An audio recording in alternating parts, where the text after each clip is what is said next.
Hydraa commissioner ఏవి రంగనాథ్ ఎట్టకేలకు high court ఎదుట హాజరయ్యారు. అంబర్పేటలోని బతుకమ్మకుంట పరిరక్షణకు సంబంధించిన కోర్టు ధిక్కరణ కేసులో తెలంగాణ హైకోర్టులో వ్యక్తిగతంగా హాజరయ్యారు.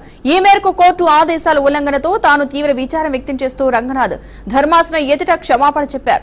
కోర్టు ఆదేశాలు తెలియకుండానే పనులు జరిగాయని, ఇలాంటి పొరపాటు భవిష్యత్తులో జరగకుండా చూసుకుంటామని ఆయన సమర్పించిన అఫిడవిట్ లో పేర్కొన్నారు.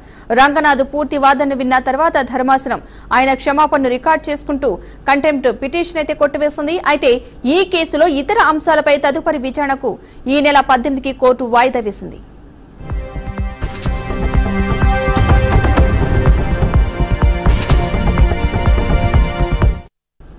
ఇదే అంశానికి సంబంధించిన పూర్తి సమాచారాన్ని మా క్రైమ్ బ్యూరో చీఫ్ ఇన్నారెడ్డి మరింత సమాచారాన్ని అయితే అందిస్తారు. ఇన్నారెడ్డి, చెప్పని ఈ అంశానికి సంబంధించిన పూర్తి అప్డేట్స్ ఏంటి అసలు? పద్మ, మనం గమనించవచ్చు, జూన్ 12వ తారీఖున బతుకమ్మకుంట పరిరక్షణ సంబంధించిన హైకోర్టు స్టేటస్ కు ఆదేశాలను హైడ్రా కమిషనర్ రంగనాథ్ ఉల్లంఘించారంటూ కూడా ఎవరైతే భూ యజమాని ఎడ్ల సుధాకర్ రెడ్డి హైకోర్టులో కంటెంప్ట్ ఆఫ్ కోర్టు పిటిషన్ దాఖలు చేయడం జరిగింది.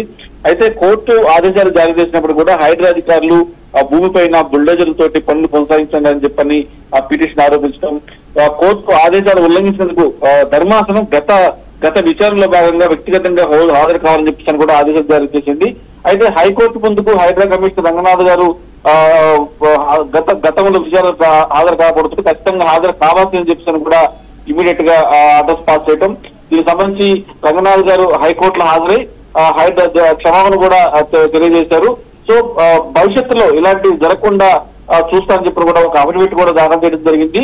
రంగనాథ్ క్షమాపణ కూడా హైకోర్టు రికార్డు చేసుకుని ఆ కంటెంప్ట్ ఆఫ్ కోర్ట్ అంటే ఏమైతే హైకోర్టు ధిక్కరణ పిటిషన్ ఏదైతే ఉందో ఆ పిటిషన్ కూడా కొట్టివేయడం జరిగింది. సో ఈ విషయంతో అయినా సరే హైకోర్టు రంగనాథ్ అంటే న్యాయస్థానం తర్వాత న్యాయస్థానం ఇచ్చిన ఆర్డర్స్ ఒబే చేయాలని, ఒకవేళ ఒబే చేయకపోతే పరిణామాలు ఏ విధంగా ఉంటాయని చెప్పి అన్న విషయం మీద తాను క్లారిటీగా ఉన్నాను. ఇకపై ఎలాంటి ఉల్లంఘనలు చేయని చెప్పి కూడా అఫిడవిట్ రాయడం జరిగింది. Padma, right, thank you Inna Reddy.